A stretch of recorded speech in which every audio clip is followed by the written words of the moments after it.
Hey, what's up everybody? Chad Calek here, and welcome back to the In a Crowded Room podcast, where on this episode, I am going to be sharing with you the details inside these apocalyptic fires that are going on right now, that are actually about 4 blocks from me now, which is very uncomfortable. And I'm going to be talking about the strange things about the fire. I'm going to kind of step you guys through the process of what occurred over the last 24 hours. And it's pretty wild. And I've been through a lot of fires out here, so this is definitely something that is completely unique of anything else that I've ever experienced out here. And yeah, pretty uncomfortable, I would say. Pretty uncomfortable. Also, I know you guys are waiting on the podcast episode with the thoughts from Skyfall about everything that's going on in the world of UFOs and UAP, and that is coming as well. I'm going to try to get them both out tonight. If the Skyfall episode doesn't come out tonight, it will be out tomorrow. As I mentioned before, I am definitely committed to this podcast. I'm pushing really hard to reach my goals with it and make it something really special. You know, the goal is 5 episodes a week, and I think we can do that with your help. If you have not subscribed yet to the channel, please do so. As you guys know, whenever you talk about anything conspiracy related or UFO related, you get demonetized almost immediately. So if you're able, please visit our Patreon page. Just a link is in the description box below. Now, let's get into what's been going on here. This is the view from an airplane from KTLA photographer Paul Sanchez as he's giving us an aerial perspective to the devastation in the Palisades. Sky 5 unable to fly due to a temporary flight restriction put in place because President Biden is in town. But this is an incredible view of what it looks like from above. Yeah, we will have more in terms of an aerial perspective, we believe, tomorrow once the sun comes up and we begin to get a good measure of the level of devastation here. But if you've been watching the coverage, you can deduce, frankly, dozens and dozens and dozens of homes in the Palisades area have been lost. The Palisades village under siege tonight. Homes along PCH, along the beach, gone as well. One of 2 communities under siege tonight. Altadena struggling as well, as we saw moments ago. Entire neighborhoods burning, rows and rows of homes from a fire that is spread out of Eaton Canyon. I believe it was about 10 a.m. yesterday morning. I had received a text saying that there was a fire that broke out in a pretty bad area. What I mean bad in the sense that there was a lot of homes in the area, and this was east of the Palisades. When I read that, I gotta be honest, guys, I got pretty sick to my stomach because I had just had a conversation with my neighbor about the fact that it had been, quite a long time since LA proper had any kind of fire come down, through the heart of the city. Malibu, a few years ago, got a pretty large portion of it burned, but most of the city was still intact, even with that fire. I think that was the La Tuna fire that got pretty insane. But the reason that I was so worried about this, and I think anybody who lives here, is whenever the Santa Ana winds come in, it is truly impressive how strong they are. You'll probably hear them on this podcast because they're whipping around right now. And, when they really get going, like last night, they were, gusts of up to 70 to 80 miles an hour. Like my entire home was rumbling while this fire was going on. This was creating massive fire tornadoes and shit, like really intense stuff. So back to yesterday morning, I got a text saying that there was this fire that was east of the Palisades. If you don't know what the Palisades is, it's funny, everybody talks about quote, the money in Los Angeles, where the wealthy people live, and people are quick to point out Malibu, which is true, and Bel Air, of course, but the real money, like crazy money, like United Arab Emirates, money. Uh, they live in the Palisades. Steven Spielberg has a compound in the Palisades. Billionaires live in the Palisades. And I was like, that's going to be bad for a lot of those places because, the Palisades, it's a beach community. It's right next to Santa Monica. And as you go further into the Palisades, you get the larger estates, and they are built within these, wooded areas in the Santa Monica Mountains. So my first thought was, man, the Palisades is going to be fucked because this wind is brutal. I mean, absolutely brutal. But I had no idea how fast this would spread. That was the thing that was incredibly impressive. After receiving the text at 10 a.m., I went outside, and the amount of smoke that was in the air was ungodly. I mean, it was just like, it looked like a bomb went off. I mean, it was the entire sky. It's like you could have just drawn a black line in the middle of the sky, and it looked like two worlds. Closer to Santa Monica, it was clear and it was fine, and then it was just black. And I was like, oh my gosh. And this was early, guys. This was like, 10:30, 11 a.m. And from there, it just kept getting worse and worse and worse. And, I live, without giving away where my exact location is, I live right where the PCH, basically, if you drive the PCH, you're right along the coast, and there's an on-ramp that takes you up into Santa Monica. So it basically connects the Palisades to Santa Monica. And whenever there's evacuations, what gets completely flooded is the PCH.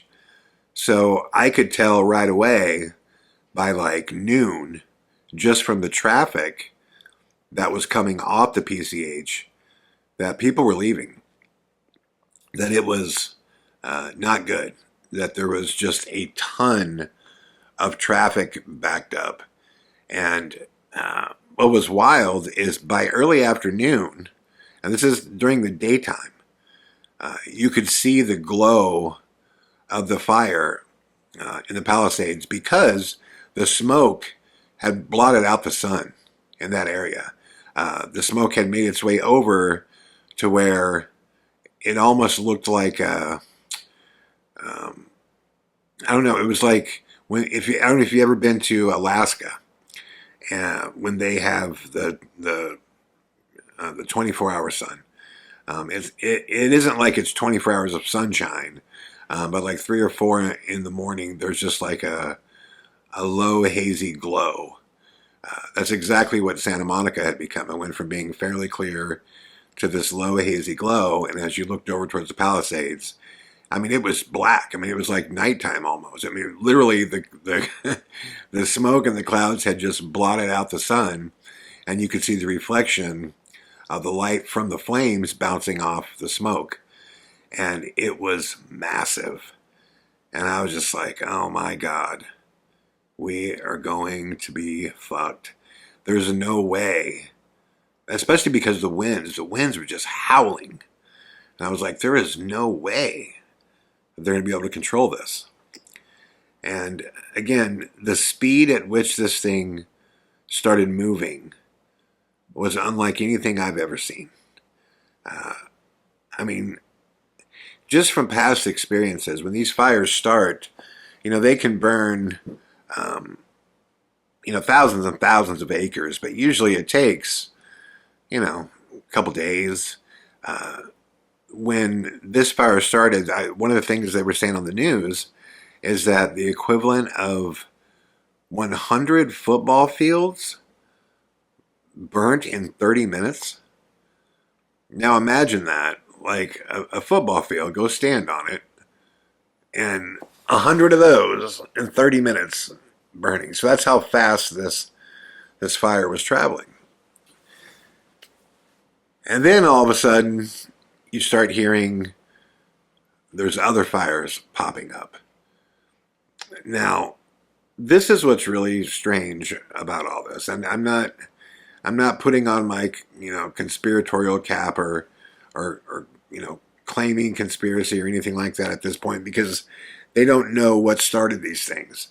But as of tonight, there are 5 raging fires right now. But this is what's weird. They are, if you pretty much sat out and took a map of Los Angeles and just went around it and started 5 fires that would start on the edges of Los Angeles County and would just burn inland. That's exactly where these fires are at. It's just, Palisades, and then it's over into Pasadena, which is getting absolutely destroyed by fire right now. Then it goes clear out east, and then down south. I think it's a Hearst fire, they're calling it. And then, dead south. So there's like 5 different fires that make a circle around the city. And the fact that all of these fires occurred on the same day in which the Santa Anas were going to be at, their height, that the windstorm was coming. One argument is that, listen, that's why the Santa Anas are just so scary. It's been so dry out here in California for so long that when you have, wind like that, it makes things like cigarette butts way more deadly because of the wind. That when you throw a cigarette butt out, a lot of times people just first off, in California, you shouldn't be throwing a cigarette butt anywhere. But people put it out and they think it's out and they throw it, and then the air and the oxygen from the breeze,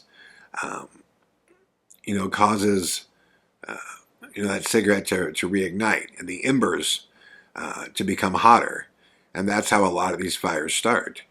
But again, I find it very weird that there's 5 fires that circulate the city, and that there's not, this isn't happening anywhere north of LA or south of LA or far east of LA. I mean, it's literally, you can go and look online at the locations of these fires, and it just makes a circle around the city.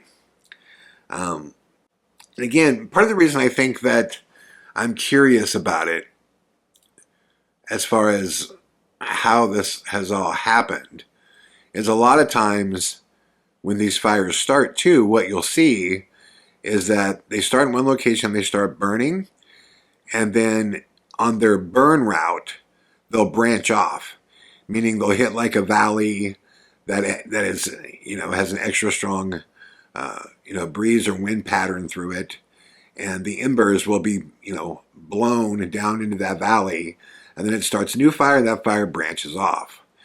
These fires that are starting did not come from the Palisades fire. That's its own monster. Each one of these fires started on their own. They didn't branch off from Palisades. That's really important. That means, in 5 different locations that just happened to surround the city, that whether it was a cigarette or whether it was just the conditions being right, a drought, but all 5 of these started on their own, and now they're burning towards each other. To everybody who has written me and texted me today, I've been trying to answer as many people as I can. Just to be clear, we are under, currently, Laura and I are under an evacuation watch right now. Part of Santa Monica has already been evacuated, and then there's a warning area and there's a watch area, and how that works is, the second, a fire turns and starts heading towards us, we'll get, a mandatory evacuation notice on our phones, and at that point we got to go. Right now, we are very lucky in the sense that, well, again, I don't want to give away where I live, but in the location that I'm at, we do have some protections, some as far as concrete goes. But the problem with fires like this is concrete won't save you. And that's because the embers are blowing, 200 to 300 yards and starting fires. That's how in Malibu you have, the houses that are below the PCH that are sitting on sand. I mean, they're built on sand, and the ocean comes right up to, the stairs of those houses, and they're burning to the ground.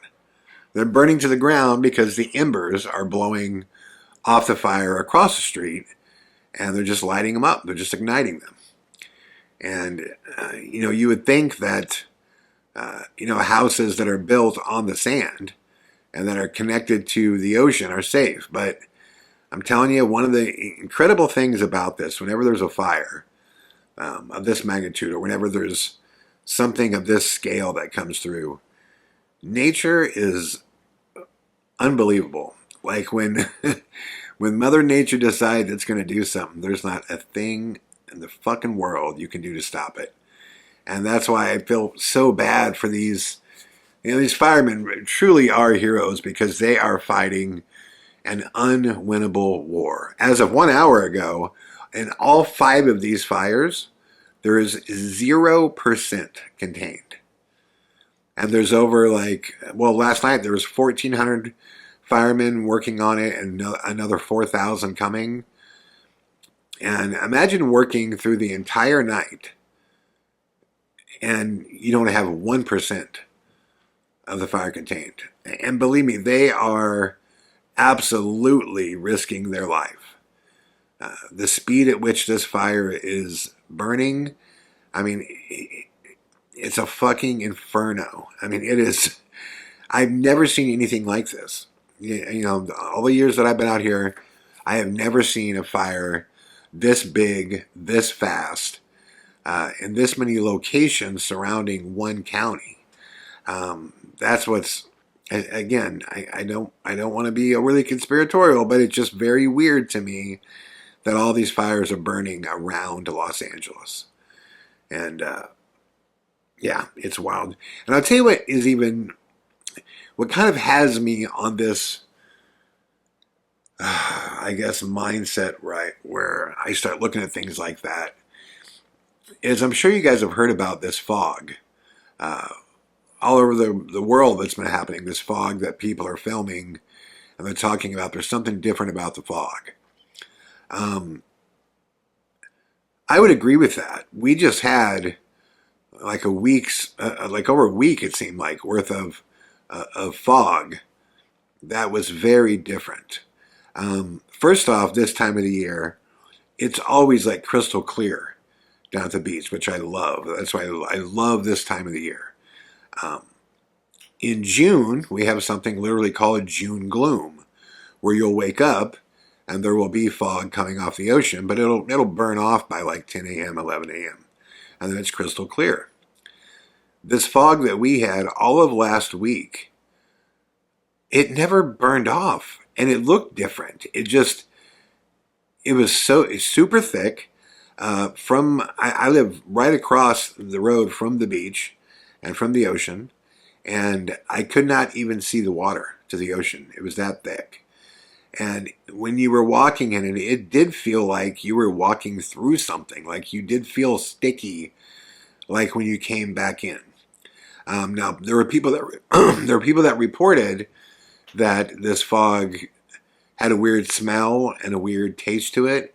I didn't get any weird taste off anything, and to be honest, I had a cold last week, so I didn't really smell anything weird about it.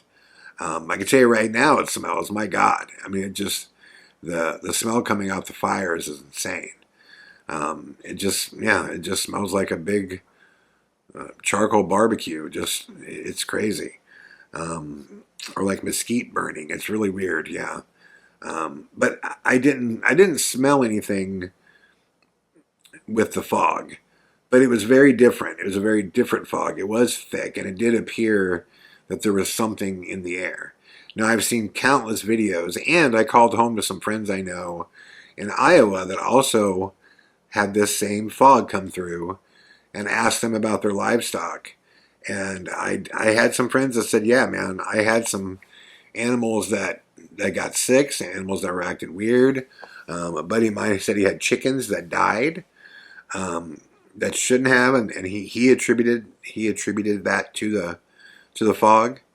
And I guess to even back step further, the reason I'm bringing this up is, you tell me if I'm the only one that feels this way, because Laura and I were just talking about this too.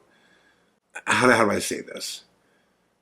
If this were Star Wars, I would say there is a disturbance in the Force right now, right? There's a disturbance in the Force. There's something that just feels off right now in the universe.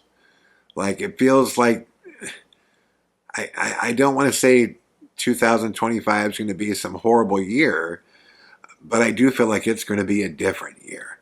Like, there's a lot's going to happen.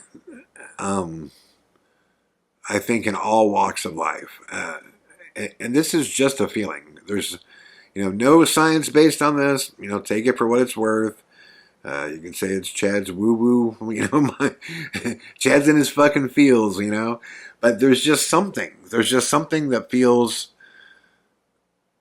different about the world. And I'm excited, to bring on the challenge. I'm excited about this year. So it's not even necessarily, like I said, a horrible negative thing, but I feel like we are entering some strange times. And maybe it has something to do with, I've been putting in so much research into AI and the risks with that, space travel, just different technologies. There's just a lot of things that we, mankind, are doing right now that I think carry an inherent danger that's not being considered. And or at least not by a lot of people. It kind of takes me back to the time. Do you guys remember when Elon Musk went on Joe Rogan's show and he started talking to him about AI? And Elon seemed so weird on that podcast. And he's an odd dude anyways. But he seemed so defeated, especially when he talked about safety precautions for AI. And he was like, I tried. It was futile. No one cared. It'll be what it'll be. Like, he just seemed defeated completely. And Skyfall pointed that out to me too. And I just think there's something to the world right now that's going on that just feels out of whack. And you look at 2025 and how it's already started with this fucking firestorm that just descend. I mean, I'm still in the middle of it right now. Blocks away from my house right now, it is an inferno. I can feel the heat from these fires coming through the windows. We turned our air conditioning on last night because the heat coming off this fire, it had us sitting in here sweating our ass off. I mean, that's how, it is incredible. If you haven't yet, you look at the screen, right now, I'll put some photos up so you can see this. But if you haven't yet seen it on TV, or just Google LA Firestorm, and, usually the media has a way of overdoing things and hyping things. And typically they love firestorms because there's so many small stories, right? Like, I don't mean small as far as like they don't matter, because anybody that loses their home, that's a tragedy. But when you have a firestorm and, like 30,000 acres burn, you're going to have, 100 homes that get lost as well. Now, most of these people that live out in the mountainous areas and stuff, they know the risks, they know the dangers, they have the insurance and stuff, but there's always stories of people that don't. And the media loves those stories. They love to give you a good, just heart-wrenching story of somebody that lost all their shit, and because it's horrible. I mean, losing, your home, that's, after you lose family members, that's like probably the next most important thing, right? Family members and pets, and after that, your home, right? So the media often just really does all they can to find every sad story they can to promote it, because unfortunately those are the stories that get the views. But this time it's different. They're not having to look for stories. I mean, this is bad. I mean, this is really bad. And right now I've also heard there's 5 deaths so far. I can tell you without a shadow of a doubt there's going to be a ton more, because what's not being reported right now is when the fire took off through the Palisades, there were thousands of homes that were in this kind of fire path of totality, right? That just ripped everything, that didn't even get a warning that they had to evacuate. So there was tons of homes that didn't get the heads up. People are also very stubborn. People don't like to leave. A lot of people think because they've been fortunate in the past defending their homes with fire hoses, and there are people that actually build water systems on the outskirts of their property, and they think they can handle it. And then something like this comes along with 60, 70, 80 mile an hour winds loaded with burning ember, and they try to defend it and they're fucked, and they end up dying, and it's horrific. There's a lot of that going on. I can assure you many more people than 5 have died. I'm going to go ahead, I'll guess it's more, probably around 500 to 1,000, because they can't get in there right now. That swath of land from where the fire started to where it's at now, and remember, 0% contained right now in 5 different areas. They can't get in there. That fire is beating them back, and once it moves through, there's no time at this point, because this just started happening yesterday. There's no one in there even keeping track of bodies. No one yet. They can't get in. I mean, it's a raging inferno outside, and so that's what's going on now. It's pretty scary. If there is one positive, and of course there's never a positive of losing a home or pets or family members or anything like that.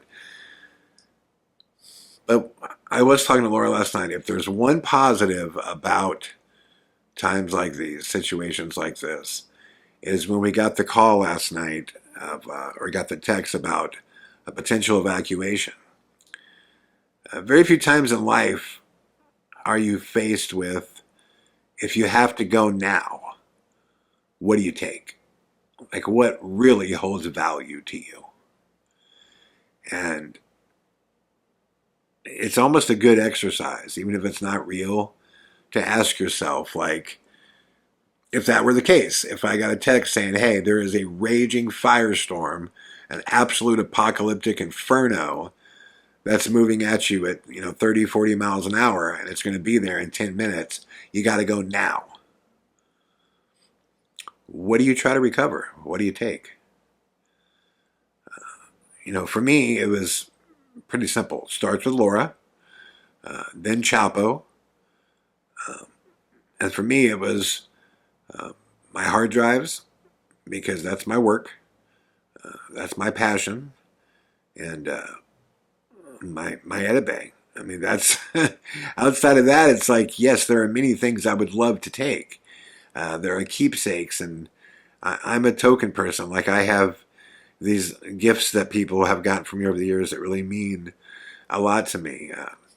Thomas has got me some really cool books and some really interesting things from around the world that are really cool. And I've had some different stuff from Czechoslovakia that which is the motherland I've never visited, but I've always wanted to go, that inspire me. My friend Susan and Sharon and Bob had this porcelain handmade AGH Chad bobblehead that we for years have joked and called him Little AGH, and it's just a cute little thing that I like, and I thought it was such an amazing gift that they made for me, that they took the time to actually do this. And then I have Polaroids. I'm a big Polaroid taker. I have Polaroids of, Capone and Bugsy and my past pets. Like, all those things matter, and of course I would love to have all of those things. But the shit hits the fan. What you need in life to rebuild are the things that you just cannot replace. And I can't replace Alora. I don't want to replace a Chapo.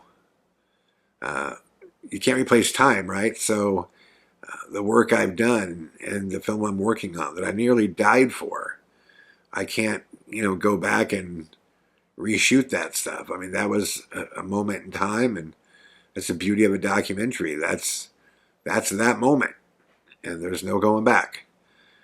So those were the things that, we basically decided on. Laura had a few keepsakes of hers that she wanted to keep, but she basically agreed with me too. It's like, if it comes down to it,